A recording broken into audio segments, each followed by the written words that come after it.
This episode has been brought to you in part by Canderel and Kingset Capital. Coming soon, affordable luxury condominium living at 908 St. Clair West. Nestled into a vibrant, one-of-a-kind neighborhood, 908 St. Clair West is a modern treasure, offering a sophisticated lifestyle inspired by St. Clair Village and prestigious Forest Hill. Register today at 908stclairwest.com.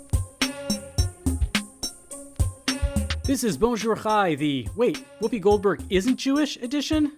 I'm Avi Feingold in Montreal, and I'm here with Alana Zakon in Toronto and David Sklar in Calgary. We are your Frozen Chosen. On today's show, we speak to Rabbi Anthony Knopf about the Jewish response to the Uyghur genocide and the truckers. Why are there so many Jews who seem to be siding with them? But first, Alana, David, what a week.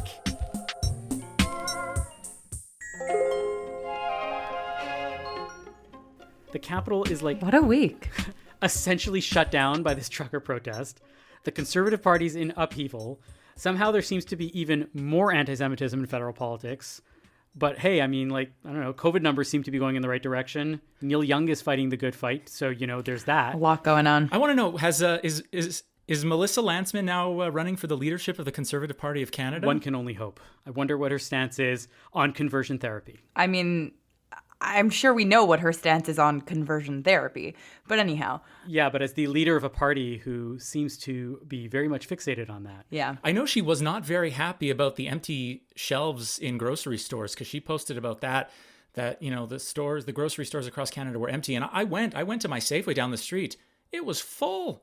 There was fruit. There was apples and lemons everywhere. I saw a little scandalous thing about that online. I don't remember if it was on Twitter or Instagram, but someone really went after her and they were like, this was photoshopped. The real store looked like this, and it was fully stocked.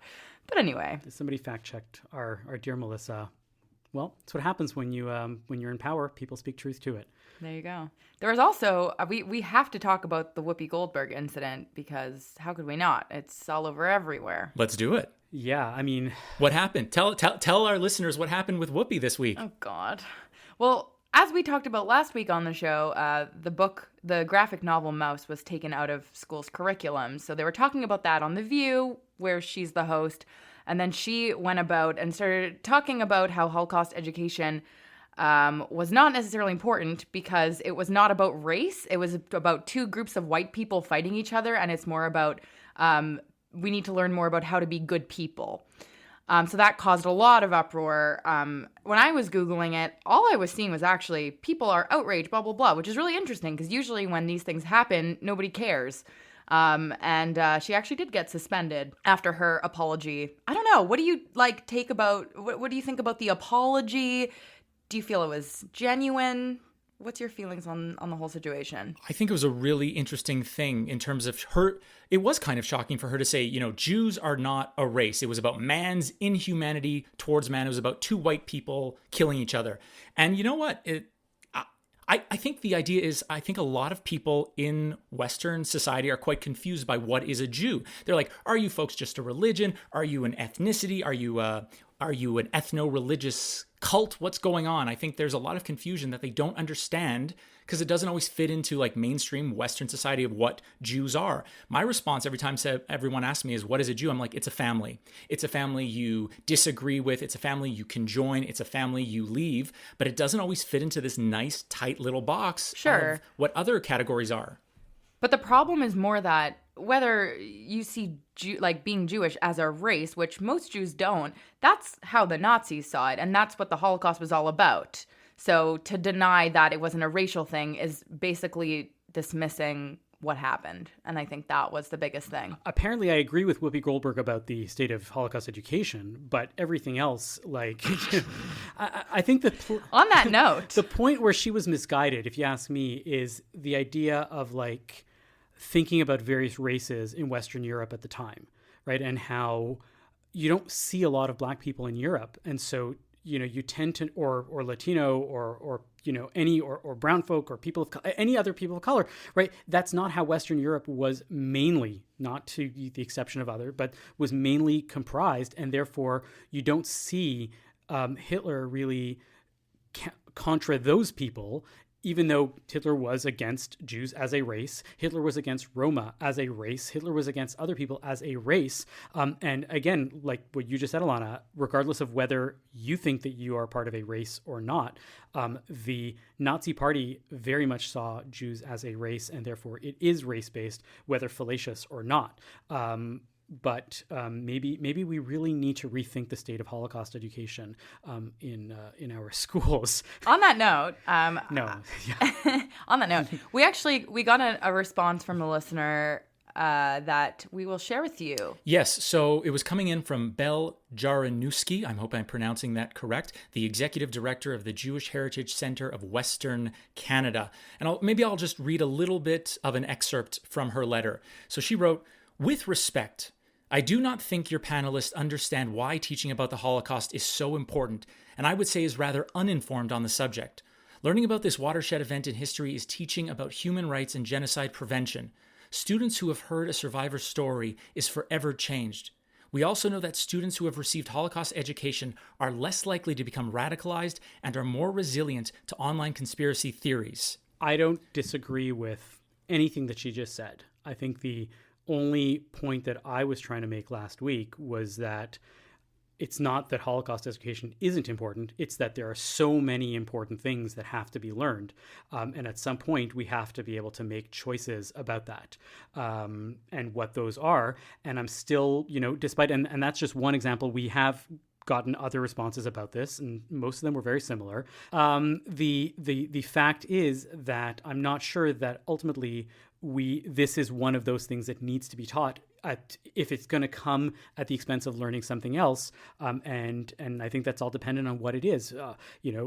One of the things that I think wasn't clear when I was talking about this last week was that this was not about Jewish schools, right? This was about the general school population in public schools and non-Jewish private schools.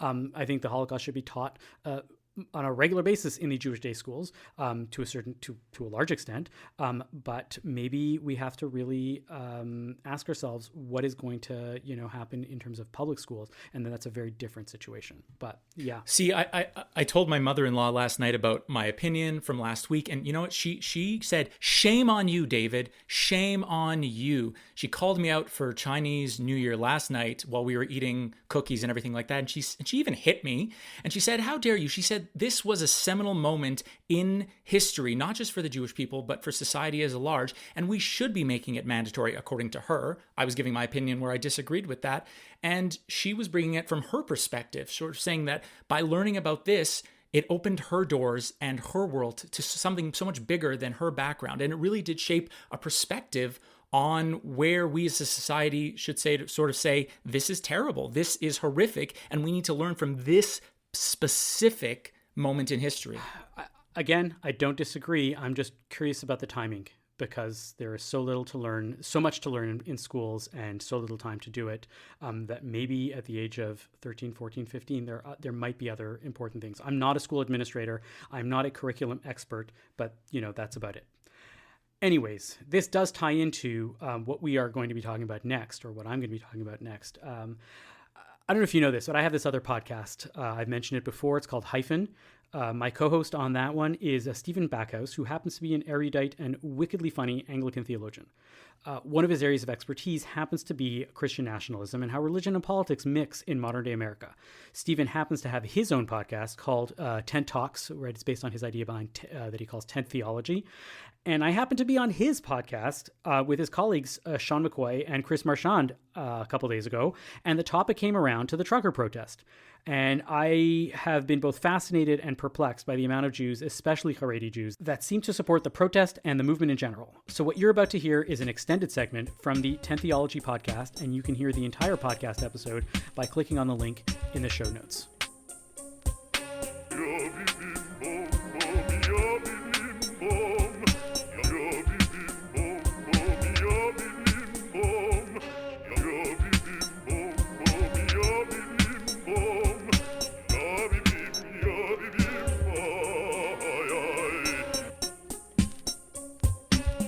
I'm going to ask you how far your understanding of Christian nationalism is going to extend to Judaism by sort of like using this example. And I think this is fascinating, right? I don't know how many of you have heard of this whole truckers convoy and protest that's been going on in Canada. Yeah. I'm interested. I don't know enough about what that's about. It's something that has to do with freedoms, liberties. All right, Abby's the Canadian. You're the Canadian who's actually living there still. You tell us. I'll give it to you in extremely please. brief terms. It started with this idea that there were truckers that were protesting a lot of these individual freedoms being restricted because of a vaccine mandate in Canada, and that they were being required to be vaccinated, while completely ignoring the fact that, first of all, 90% of the truckers are vaccinated, and that even the ones that aren't, it wouldn't matter what the Canadian government does in terms of enforcing a vaccine mandate on Canadians, because the American government won't allow you to enter America without a vaccine anyway. So it really has nothing to do with Canada. But this became this larger discussion about religious liberty, about individual liberties, within Canada. And all these truckers went to Ottawa this past weekend, and there was a lot of protests. And inevitably, because this is a very right-wing, protest movement, there was a lot of swastikas, there was a lot of anti-Jewish sentiment. And you see a lot of conservative politicians that are squirming about, like, well, I agree with what these people are saying, but I deplore the swastikas and the anti-Semitism. And there's this attempt to like shift this discussion around there. But one of the things that I've noticed that's interesting, and I'm actually struggling to understand this, and Stephen, maybe you can help me understand this, is you would otherwise imagine that religious people would not be so libertarian, right, about to these types of individual freedoms. And yet the Jewish community has really thrown in their lot with a lot of these right-wing Christians who are very libertarian about their personal freedoms and how the government shouldn't be standing in the way. And religion is very much about communal responsibilities and not about personal freedoms, really, like, at its core. And yet religious libertarianism is very much a thing. So I personally think that it is intimately entwined with Christian libertarian tendencies. And that's why I think, Stephen, you might have something to say about this. So why don't you fill in that piece, and then I will try to fill in the analog of what's going on in the Jewish community. How does that sound? Well, I don't know much about the Canadian convoy. I know what I've been researching and reading a little bit, but I do know just in general about the nature of how religious people end up on the right-wing fringe, especially when it comes to libertarianism. Well, Christians do. I mean, you keep saying Christians. I said, if you can yeah. answer it as Christians, and then I want to see if we can come to some sort of middle for what the Jews are doing there. Again, it kind of has to do with the loss of civilization. So it comes back to that nationalism again, that Christian nationalism. So for Roman Catholic hyper-conservatives, sort of paleo-conservative movement in the Catholic world, it's kind of like, we had our civilization, we ran everything, and now we've lost it. The barbarians have taken over, and we want to have our civilization back. So Roman Catholic nationalism is very associated with kind of the loss of civilization. Evangelical Christian nationalism is also associated somewhat with the loss of civilization, but they're more looking back to not like, oh, well, we once ran the whole world as an empire. They're more thinking, oh, the world was once safe to raise your children. Like, Christian values were part of the common culture, and family values were just part of what it was to be a human and a good citizen and a good patriot. And so they're identifying Christianity with a form of that kind of like everyone to themselves. You don't need the state to look after you. Men were men and women were women, and everybody knew their place. So it isn't like kind of an empire sort of nostalgia. It's more nostalgia for like small town, everybody knows their place, nobody needs the state to bail them out kind of idea, right? So it's very anti-socialist, very anti-communist. That's why you disagree with an American conservative and instantly they'll call you a communist, no matter what position you take. And so they really identify with that kind of small town freedom type stuff. Everybody's individualistic, right? So it's not communal at all. In fact, if you try and talk about the community or the communal responsibilities that come with Christianity, they'll call you a socialist or a communist or something right away. So that's keep going. So that's why the right always the real hardcore right, and which, by the way, what used to be that beyond the pale hardcore right is now becoming mainstream conservatism, especially in the evangelical world. So stuff that before, like the theory of the great replacement theory, which used to be just this, you would never hear anybody say that before. And now you have Tucker Carlson talking about it on Fox News, which is the idea that white people are being replaced by immigrants. And that's becoming normal language now. those kind of language, that those kind of people who are fearful about that their world is being replaced, they're the ones who are agitating for this trucker convoy, for example. So Pat King, he's this Canadian right-wing activist. He's on record. You can go and hear him talking about the Great Replacement theory, and he thinks that white people are being replaced. There was another guy, I can't remember exactly his name, Justin Lafoy, I think not it is. Trudeau. No, not Trudeau. He was part of a fascist white nationalist group called the Sons of Odin. Lots of sort of Norse mythology there, which is all about protecting rustic, rural, white culture against the. I was going to say, and being as white as you can possibly be. Yeah, right. Being Nordic, right? And these are the people who have started and are the leaders of the convoy, for example. So whatever else has been bolted onto it, this was the beginning of it, and these are the people there, and they are often doing it in the name of Christian nationalism, and they'll say they're Christian, but what they really are is some kind of European civilizationist, or hearkening back to the lost glory days of civilization. So one follow up, and then I have a lot. And I want to ask before your follow up. I just want to say I find it deeply weird, and my theory why Orthodox Jews in Canada are supporting the trucker convoy is that it has something that I don't think they're paying attention to the Great Replacement theories that are being spouted by these people. I think that they are. I'm going to ask you this, Abby. Is it because Orthodox Jews have learned to be suspicious of the state, and so any movement that is against statewide mandates is a yes, popular one? and that's so my quick follow-up is what is the, and then I'm going to answer all of it. And I think, sorry for Sean taking over this question. I love it. There's so much here. The question I have is the people that are really staunch individualist freedom type of people in the evangelical hard right, or now the mainstream right, how do they view community, especially vis-a-vis church? Like, who brings the potluck? Or do they just go and say, well, I don't care, I'm going to go home and I'm going to have my snack? And what is the sense of responsibility, and how do they deal with that disconnect between individual freedoms and communal responsibilities that they already see within their own small communities?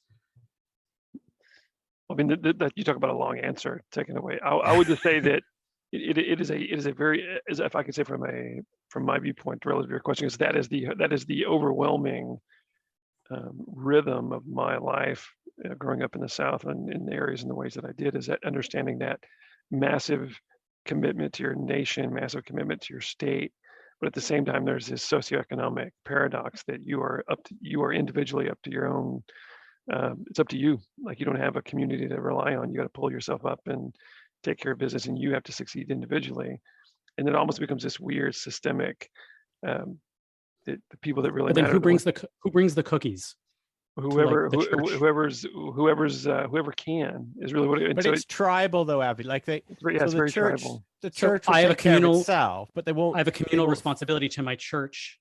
But they wouldn't ever use the word communal, by the way. Communal is like a hot button word. But so they have they'll take care of people who are kind of in their group already, but they won't.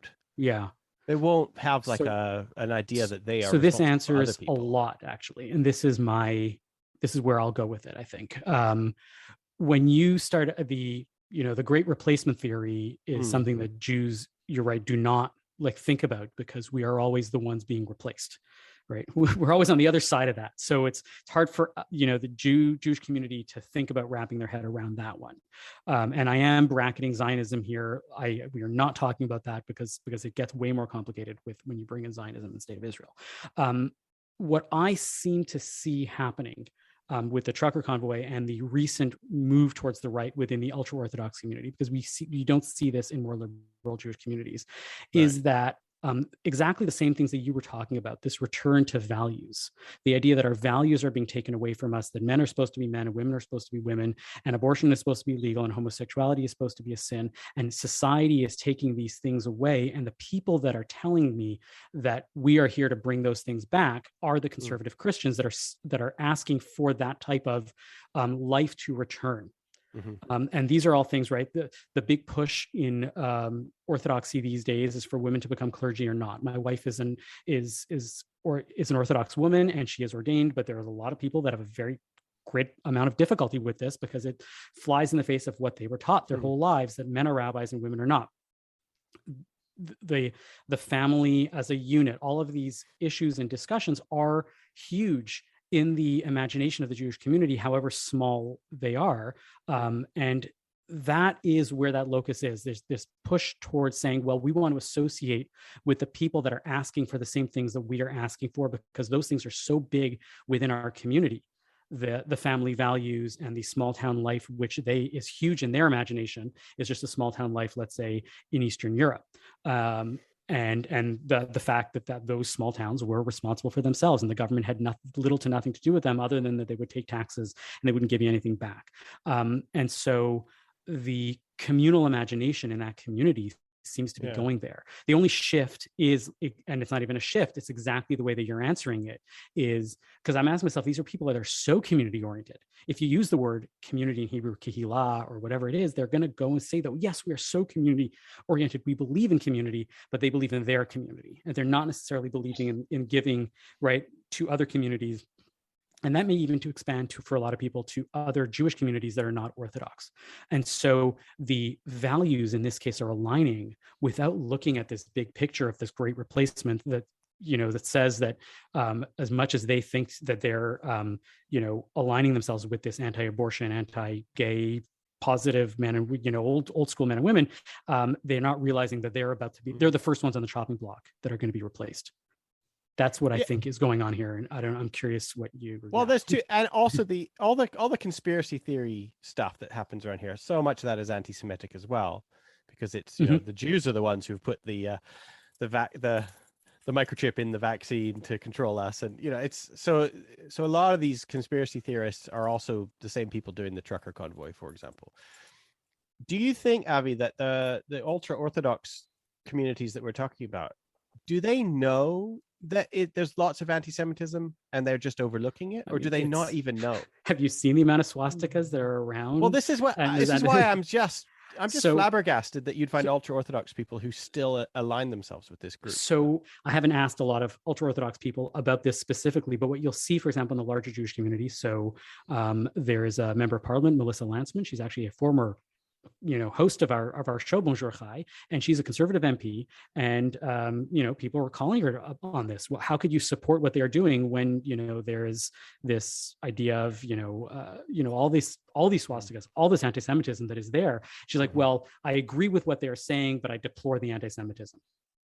Right. And there's this attempt to shear the two apart, to sort of say, I believe these values and you're here, without necessarily thinking that those two are actually intertwined, that you don't have the values of, vaccine freedom and, anti-homosexuality and positive women, old school values of men and women and stuff like that, without adding that anti-Semitism in there, that it has to go together in the way that the trucker convoy, or the people that have started it, are actually going. Well, this is in a lot of circles. What happens. It's difficult to see, and we're rationalists and we see it, but people bifurcate things all the time. What happens when you show up at a pizza shop and there's no actual, child pedophile ring there? Your ideas don't just die, you just shift, and you have to keep your narrative alive.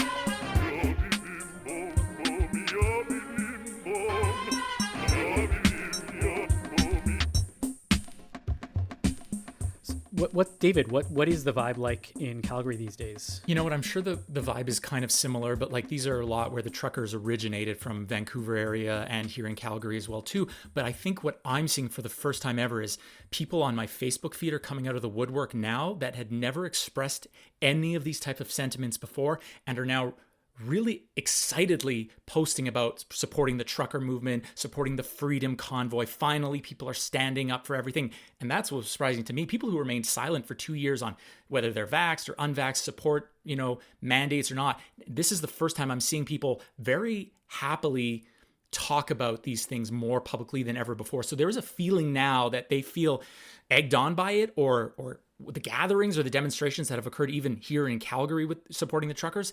It's reaching a fever pitch, I think. But this is online. There's no hundreds of truckers lining the streets in Calgary now. It's all centered on Ottawa. There's a bit in Quebec City now. Well, it started here, and what's happening down at the border in Coutts, I don't know if any of you have been following that, but right now a bunch of truckers have blocked access to the U.S. border with the Alberta border as well too. So food cannot be delivered anymore. The RCMP is sort of holding off and just trying to manage the situation. They're not forcing anyone off of it, but they've effectively shut down one of the international crossings here, and that's pissing off a lot of people. It's pissing off the people of Coutts, the city itself. Are they preventing kosher food from making its way from America into Alberta?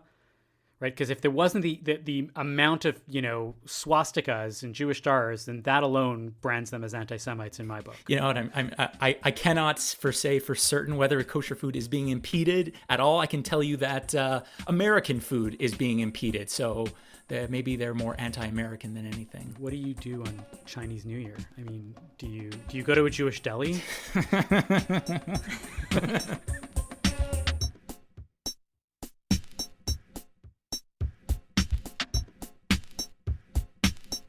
The Olympics are upon us, and aside from the extreme bubble conditions within the Olympic Village in Beijing, the other major story of these games also seems to be non-sport related. The various boycotts that different countries seem to be employing to bring attention to the terrible situation that the Uyghur population is being subjected to by the Chinese government. For many, this is not just a general humanitarian crisis, but also a deeply Jewish issue. To unpack this, we are joined by Rabbi Anthony Knopf, who is the rabbi of the Beth Ora congregation in Montreal, Quebec. Rabbi Anthony, welcome to the show.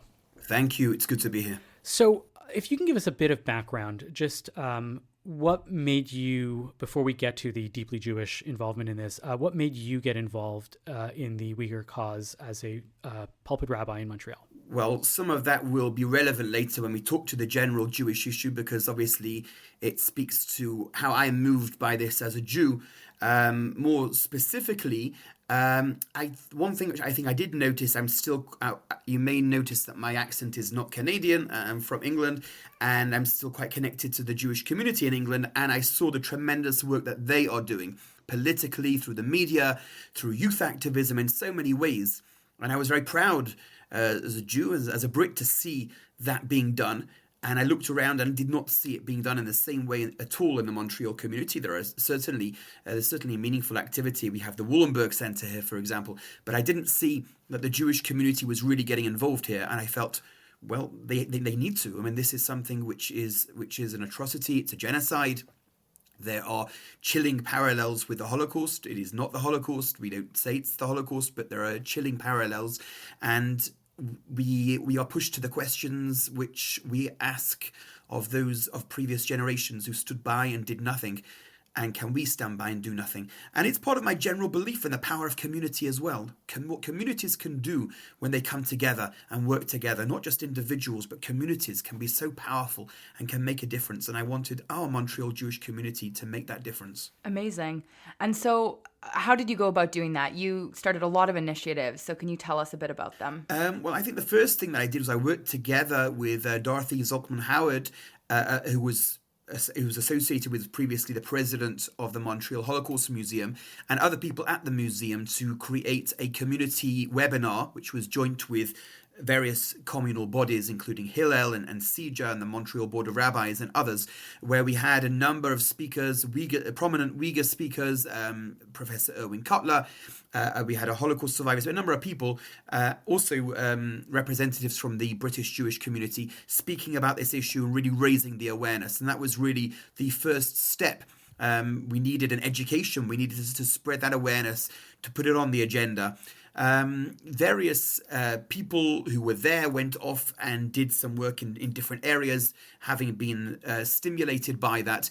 But by and large, I didn't necessarily see the way through in an obvious way until I decided that really youth was the place to start. And so I'm working at the moment with two groups of people. One is in the context of the schools, the Jewish schools of Montreal, high schools, and the other is in the context of university campus. And there's the group in each category who are working on developing the awareness, the education, and then following on from the education, there'll be activism. And the youth of the Jewish community will lead in this area. People of all ages should get involved, but that is in terms of the work that I've been doing in the place where I have started. Now, you mentioned earlier that maybe you were finding a hard time to find interest in the Jewish community in Montreal comparing to the British Jewish community. Do you have any ideas why that might be the case? Well, the way that I would put it is that I just didn't observe that people were involved in it here. It isn't like there was an experience that I was asking and not finding interest, because I did find interest when I reached out. But I think that there is less of a tendency for the community to look beyond its doorstep in Montreal. I'm sure there's lots of meaningful activities, some of which I'm aware of, a lot which I'm not aware of. But I think in general that community looks outwards less than it does in England, possibly because of the numbers of the community in England allow it to do so. But it may also be something to do with the structure of the various organizations that exist there. There are prominent interfaith organizations. There is a chief rabbinate, which involves, the chief rabbi representing the Jewish community, but also that involves a lot of connections he will have with other faith groups. There is a René Cassin Jewish human rights organization in England. And there's the Board of Deputies, which, as a political body representing the Jewish community in England, is very much focused on bridge building. And within that context, there is controversy in England. Some say you need to be more insular, and of course, a great deal of their work is fighting anti-Semitism and other issues. But so I think there's a bunch of factors. But I have found, as a rabbi who's been living here now for 5.5 years, that there isn't that much looking outwards in my experience, and fighting on behalf of the rights of other groups beyond our community. So you mentioned that you're working with students to try to build resources and do education. For our listeners, where could one find more material or research if one wants to participate and fight the fight alongside you? There are a number of schools, specifically Bialik, Herzliya, Maimonides, and Hebrew Academy, which are all working on this. They have teachers representing, working on this issue, and who are developing curricular programming, who are in touch with each other. So if you're in one of those schools in grade 10 or 11, you should certainly be hearing about this in due course. And the plan is that eventually that will lead to some activism, maybe coming together, whether virtually if we have to, or in person, to actually do some activism relating to the issue once the awareness has been raised. And it's expected that Dilla will be involved in that as well. Indeed, we've already had, I spoke briefly, and other people spoke at a recent Dilla event about this. On campus, it's more nascent, but we have certain students who are working on it. So I don't know if people will have a way of reaching me. If there are any students on any of the university campuses who do want, I don't know if this is a way of making this available for people to click on, but my email address is rabbiknopf@yahoo.com, Rabbi KNOPF@yahoo.com, and I'd be very happy to connect you with the students who are there. I would say more broadly, people who are listening to this, what could we be doing? I think that's what I'm told is that writing to MPs is a very significant part of the activism that's being done. The MPs read the letters and they're taken seriously. The Canadian Parliament has declared that what's being perpetrated against the Uyghurs is a genocide. But nevertheless, the Canada Pension Plan Investment Board is investing over $50 billion of Canadians' pension funds in China. So I have contacts, particularly in Vancouver, but who are working more broadly than that, who are working to fight against that. You've declared it a genocide, and yet you're investing the pension funds, Canadians' pension funds, in that country. And so to write to your MP and to ask them to support legislation to prevent Canada, or the Canadian Pension Plan Investment Board, from investing in any country that the Canadian Parliament declares is perpetrating a genocide, is a very valuable thing to do. The MPs, we've been told, are listening for the voices of their constituents on this issue, and this is a way in which you can make a difference. Other suggestions I've had have been involving raising concerns with your MP over Airbnbs or Coca-Cola's sponsorship of these Olympic Games. That we can have an Olympic Games in this country where a genocide is taking place with huge major sponsors, and it's going ahead, and it's a travesty, and we must not allow this to happen with impunity, without huge protest and outrage against what's happened. Finally, particularly for those who live in Ottawa, there is an opening of the Olympics in Ottawa so to speak, which is outside the Chinese embassy, a special event which will be held this coming Friday outside the embassy from 12 noon to 12:30 p.m., which will be there to draw attention to the Chinese government's brutal persecution. And there will be various presentations of awards for brutality and genocide, and for speakers who have suffered at the hands of the Chinese. And it's not only Uyghurs who have, but other groups as well, of course. And that will also be a way, particularly if you are in Ottawa or able to get there, in which you can show your protest against this. So if I can get this on the record now, that means, Rabbi Anthony Knopf, you are pro-boycott, divestment, and sanctions as a movement, but as long as it is against the Chinese population. Very good, yeah. We could substantively engage with that. I don't think I mentioned boycott or sanctions, but I am certainly pro attending this this protest at the Chinese embassy. But that doesn't mean I'm in favor of attending every single protest. Because, you know, embassy. Avi, he was making a joke, but he brought up, because I don't want to be making a comparison but isn't it a little bit hypocritical that we talk about protesting in front of the Chinese embassy, but then we do want to turn a blind eye to sort of what is happening in the West Bank too? I'm worried that, aren't you thinking about that we're coming out for these protests and then people are going to say, hey, Jewish community, you're out here protesting against what China is doing to the Uyghurs, but you don't want to do anything when it comes to what's happening to the Palestinians? We have to do what's right. So the question with the Palestinians would be a different issue. There would also be a question as to, I mean, if someone actually said it in those words and so on, not you, as if someone attacked the Jewish community, one would have to deal with the way in which that was put across in its own right, and whether every Jew is being expected to take responsibility. But that would depend on the way it was delivered. But everything with regard to the West Bank, everyone needs to make the appropriate decision. We may well make a decision that we need to do something about the West Bank. Then there will be the question: is what is the most appropriate thing to do? I mean, the difficulty we have in relation to Israel is that there are plenty of people who would not lose a wink of sleep if Israel was destroyed tomorrow. And so coming out of Holocaust Memorial Day, we absolutely do come out saying never again. And that cannot only mean never again to the Jews, but it certainly does also mean never again to the Jews. And people who conveniently will be fine with the security vulnerabilities which would come with withdrawal from the West Bank doesn't bother them anyway. So then they can indeed exploit and they can take advantage. And what we say in public, we need to be mindful of those who have those agendas. But I'm not personally of the view that says that therefore we shouldn't care in any way or try and do anything to improve the lives of Palestinians in the West Bank. I think that it is a very important value that we have. So what do we do practically is going to be the question from all that. But that is not going to involve any kind of comparison with the West Bank and with what Jews are doing in the West Bank and the Uyghurs. We need to take it on its own issue, and we need to work out how we, as if we are diaspora Jews, what we can do to try to support movements which are trying to improve the lives of Palestinians in the West Bank. We cannot allow what we are doing to be exploited by those who do not care about Israel's security. So you bring up an interesting point, and I can easily ask this while bracketing what's going on in some parts of the world vis-a-vis other parts of the world. You talk about making these decisions about whether one can go forward and how one decides that this is something that I want to do as a rabbi within the community. What made you, right, and beyond the simple platitudes of tikkun olam, right? Because we're not big fans of the tikkun olamification of the world, of the Jewish world here on Bonjour Chai. David is particularly not a fan of it.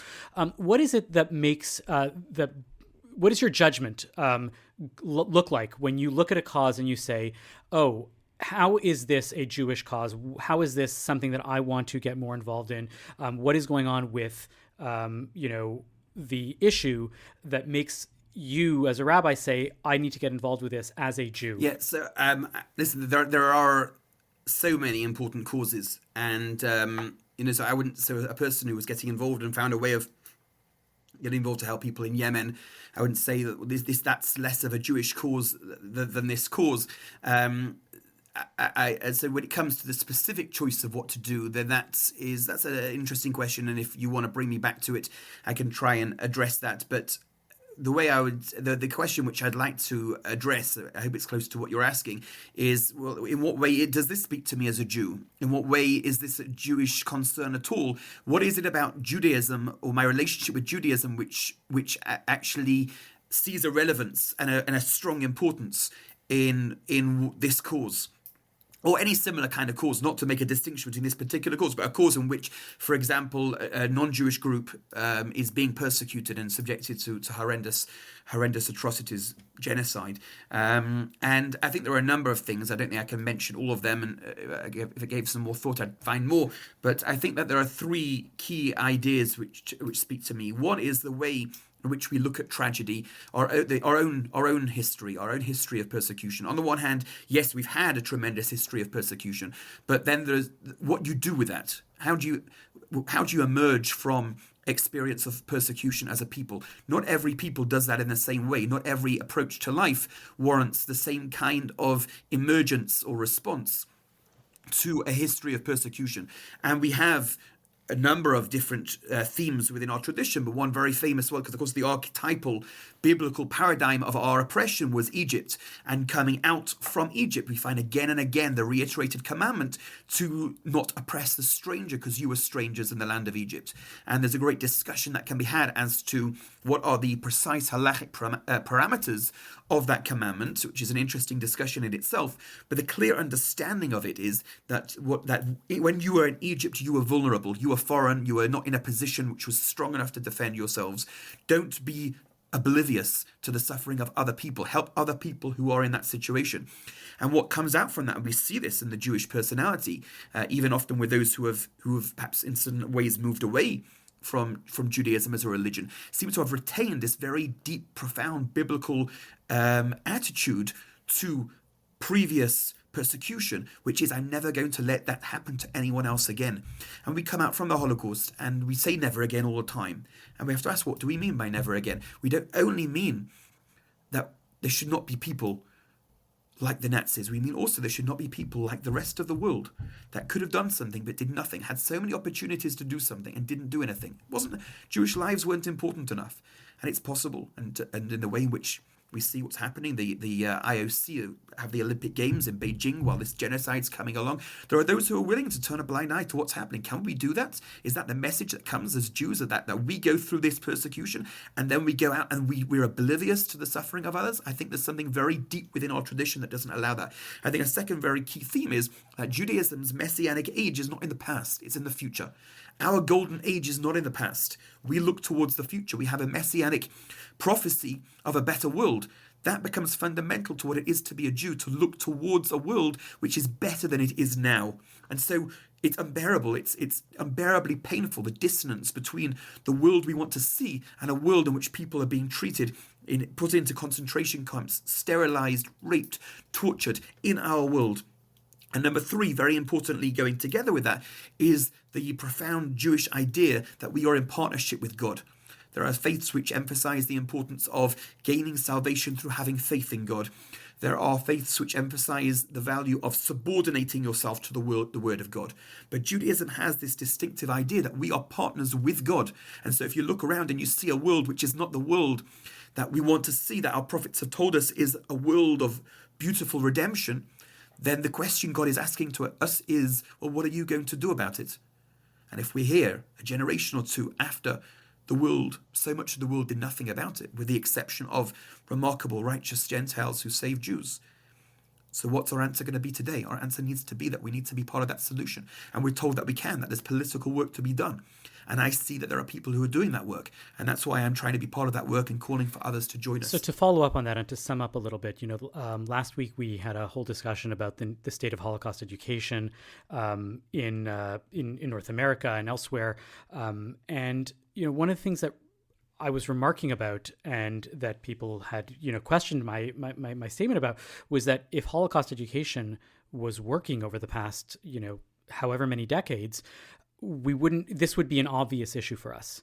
And yet it's not, meaning in the sense that we'd be saying never again, never again, never again. And everybody would just right away know that in the event of a potential imminent genocide or anything like this, we would be pushing back as a global community with great force to say, we really believe this never again. And yet we don't see that happening, right? There's apathy. And I don't even have to talk about the larger global population or the North American population. The Jewish community has been apathetic about this cause, about other genocides in the past, about so many other times when we should be the first ones to be stepping up and saying never again. And it doesn't really happen.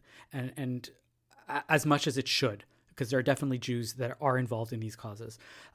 What do you say about that? And what do you think, what can we do to maybe change that a little bit? Yeah, I think it's an astute comment. I mean, I don't make judgments on all those who have done the tremendously important Holocaust education work, but we always need to be asking, and especially at this time, given the fact that there are so few Holocaust survivors with us now, really, how do we remember? And I gave only one example through reference to you shall not oppress the stranger and so on, which comes out from our tradition. It's not the only lesson. It's not the only distinctive Jewish way of memorializing, but we need to think about what are we trying to achieve, and I think that needs to be one of the things. A major aspect of what we're trying to achieve is that we need to be a community that says never again and means never again, and that's what we stand for. I do think that without doubt, it's not just individuals. The British Jewish community has been outstanding on the Uyghur issue and has been recognized as such by the Uyghur groups. I've seen statements, can't quote them verbatim, haven't seen them recently, from members of the Uyghur community and people fighting that fight, saying, everyone's been silent, but the Jewish community has been there. And that's why, in a way, it inspires me so much and speaks so deeply to me.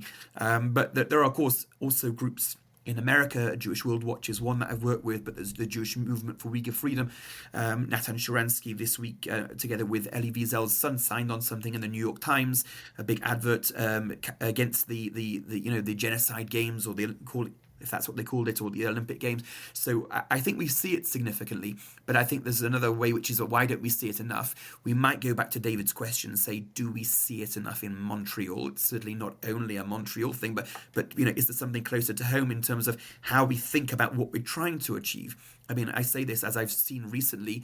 I don't know if this was the discussion of your podcast, but the number of Canadian school children who are not familiar with or don't fully take seriously the historical account of the Holocaust. That was the discussion last week. So that we clearly we have things to be doing, but I think that we need to be asking the question, what are the Jewish ways of remembering? And the Jewish ways of remembering are not simply to make it about everyone else. We remember the 6 million Jews. We owe it to them to remember them. We owe it to those whose lives were extinguished. These are members of our family. This is not simply a universalist mentality over here. We start with the remembering of those people from our family who were murdered, and for the Holocaust that our people endured. There are many different aspects of this, but I think it's at our peril. We do it at our peril if we create a hermetically sealed frame where everything is simply about Jewish issues, and we don't realize the moral importance of fighting against all those who have to endure genocide and persecution. Thank you, Anthony, for coming on the show, and for being a dear friend of mine. For those of you who don't know, there's a conflict. There's no conflict of interest, but Anthony is always available. And what did you say that, Anthony? An accordance of interest. An accordance of interest. Absolutely. That is perfect. A correlation. You can find links to all of the action items that Anthony has listed in the segment in the show notes. You can email us at bonjour@thecjn.ca to let us know what you thought, or you can, again, email Anthony in the email that we'll put into the show notes to ask him further for any further ideas or action points to be able to be made. Thank you again, Anthony. My pleasure.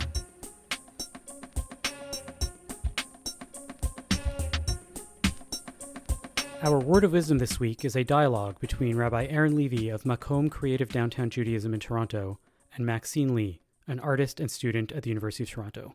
They recently collaborated on a project for the Amen Institute, which spreads wisdom and Torah through art. To hear the full discussion and see the painting, visit the Amen Institute online or click on the link in the show notes. So first, to give a little bit of background about this week's parashah, it's set while the Israelites are still encamped at the foot of Mount Sinai, just months after the exodus from Egypt. Parashat Truma begins with God telling Moses, Moshe, Daber el b'nei Yisrael v'ikchu li truma me'et kol ish asher yidvenu libo tikchu et trumati. Speak to the children of Israel that they take a contribution, a truma, for me. From every person whose heart is willing, you shall take my contribution. Then the Torah goes on to list the varied physical materials that will be solicited from the people. And it explains the purpose for this whole voluntary collection. Ve'asuli mikdash v'shechanti betocham. They shall make a holy place for me, and I will dwell among them. What's involved in making a mikdash, a holy place, or as it's called in the next verse, a mishkan, the dwelling place that brings God's presence among the Israelites? There are chapters and chapters of detailed descriptions about the large enclosure, which is like half the length and half the width of a Canadian football field, and then the smaller actual tent-like structure in the middle of it, the mishkan, the tabernacle. There are details for the indoor and outdoor furniture that comprise all this holy space. The ark for the Ten Commandments, the menorah, the table, the incense altar, a larger altar for sacrifices, a large wash basin. So many details. Maxine, over to you. So the work that I created in response to my studies with Rabbi Aaron on this parsha is a painting in acrylic on canvas that also has elements of fabric, tulle, cotton, wool, as well as glass, metal, and stone. So central in the painting is a pillar of smoke, the one, of course, that the Israelites have followed out into the desert. Around it are piles of donations and people coming voluntarily to give their own possessions to eventually become the Mishkan. As well, on the upper left of the painting, stitched into the sky are the words "Kol ish asher yadvenu libo," every person whose heart is moved. And on the right at the bottom is the phrase "Kedat Moshe v'Yisrael," which is a reference to the marriage ceremony. The part that draws the most attention is probably on the lower left side. There is a woman whose back is turned to the viewer, but she is moving toward the pillar and the donations. She is carrying a basket, and inside the basket is a mirror. She looks into the mirror back at the viewer, which I hope helps to bring us all into the painting and into the text. So Rabbi Avram ibn Ezra, who is a 12th century rabbi and world traveler, he comments on one particular verse in this Torah portion. V'hamishkan karu echad kolel hakol. The Mishkan, the tabernacle, is called one, but it encompasses everything. He's stressing that despite the fact that the Mishkan is composed of so many different pieces, together they comprise the Mishkan, this one entity. It's not just a pile of parts. And then he continues more philosophically, saying, for every entity is not one thing, but is composed of individual pieces. And in this manner, the honored God, who is one, contains everything and is called one. The same is true for the microcosm and the macrocosm. I think what Ibn Ezra is trying to teach us is that just as the Mishkan is made up of so many pieces that create one whole, so too, God is one entity, even though God contains everything. This integrated unity also applies to us humans. We're the microcosm, and to the whole universe, the macrocosm. You see this idea also in Kabbalah, medieval Jewish mysticism, where God is simultaneously transcendent, beyond all physical reality, and also immanent, present in this world. We learn from Rabbi Moshe Cordovero, a major 16th century Kabbalist, Ha'eloah kol nimtza. God is everything that exists. So God pervades everything and everyone. We are all part of God. And if we go back to our parashah, the purpose of the Mishkan isn't literally to house God. The Torah doesn't say that God will dwell in it, but rather b'tocham, among them, the Israelites. The Mishkan, the tabernacle, is designed by God, but then fashioned by humans to bring God consciousness into our people's midst and to therefore teach us about its divine architect. The Mishkan is a work of art. All art has the potential to achieve a parallel purpose to the Mishkan. It gives us insight into its artist. And although art can be an assemblage of canvas, paints, glass, stones, metals, and fabrics, like Maxine's beautiful work, it's still a unified work. It's called by a name. The construction of all these many pieces of the Mishkan demonstrates not only each individual person's unity as one human, but also the universe's unity and God's unity together with the whole universe. So how might such awareness of this pervasive unity, whether it's inspired by the Mishkan or by contemporary art that we see, influence not only how we perceive, but more importantly, how we act toward ourselves, one another, the planet, and God. And now it's time for our Nachas of the Week, where we look at things that are making us feel good as Jews in the world today. David, what's your Nachas? My Nachas goes to Ryan Higgins. He is the owner of Comics Conspiracy in California, and he decided after the whole fiasco with the Tennessee School Board and them banning the comic book mouse, he is now shipping free copies to anyone in the Tennessee district who asks for it. They will get their own copy of Mouse. Well, too bad we don't live in Tennessee. That's all I got to You say. don't have a copy of Mouse? I'll send you a copy of Mouse, Alana. What's your Nachas? So I have another book recommendation. I just finished No One Asked for This by Cassie David, who's Larry David's daughter. And she is super funny. She's around my age and talks about millennial angst from like a super dark, almost depressive, anxious Jewish young person's mind. And it's a series of essays. She's a professional writer and journalist, so some of it is from work that she'd previously published, and she talks about her life, and she's very raw. It's very wickedly funny, and I recommend it if you are a millennial or know a millennial and you need to give a gift, or you just enjoy hearing about these types of things. I had a lot of fun reading it. How about you, Avi? I am going to shout out Seth Rogovoy, who is one of the great Jewish pop minds. He did a piece in the Forward this week. He compiled it all together. They asked a whole bunch of other Jewish music critics for their top Jewish pop songs, and they compiled together in the spirit of, those Rolling Stone top 500, songs of the past 50 years or all time or whatever it is, did the top 150 greatest Jewish pop songs of all time. It was a really fun read. It was curious to see what people's choices were. I mean, a lot of it is what you would expect, a lot of Bob Dylan, a lot of Leonard Cohen, a lot of Lou Reed.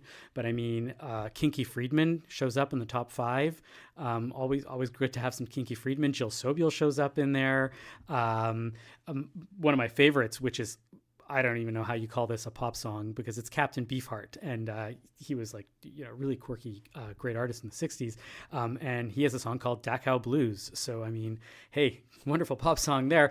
But it was just a great read, and I highly recommend go through it, figure out which ones you like, which ones you don't. Are you down on Mattisyahu these days, and so you don't want him in there, or you think he deserves it because he still wrote some great Jewish songs, and et cetera, et cetera. Go check it out and let us know what you think. Thank you for listening to Bonjour Chai for the week ending February 4th, Shabbat Terumah. Our producer is Michael Freeman. Technical production by Andre Goulet. Our music is by So-Called. We are a project of the Jewish Living Lab and are distributed by the CJN Podcast Network. You can listen to all our past episodes on our page at thecjn.ca/bonjour, and you can subscribe to the podcast and automatically receive all episodes on Apple, Spotify, or wherever you get your podcasts. Please do leave us a comment and a rating on the platform of your choice. And as always, you can email us with comments at bonjour@thecjn.ca. I'm Avi Feingold. I'm Ilana Zakon. And I'm David Sklar. 3, 2, 1. The truckers, dun dun dun dun dun. The truckers. Do do do do do.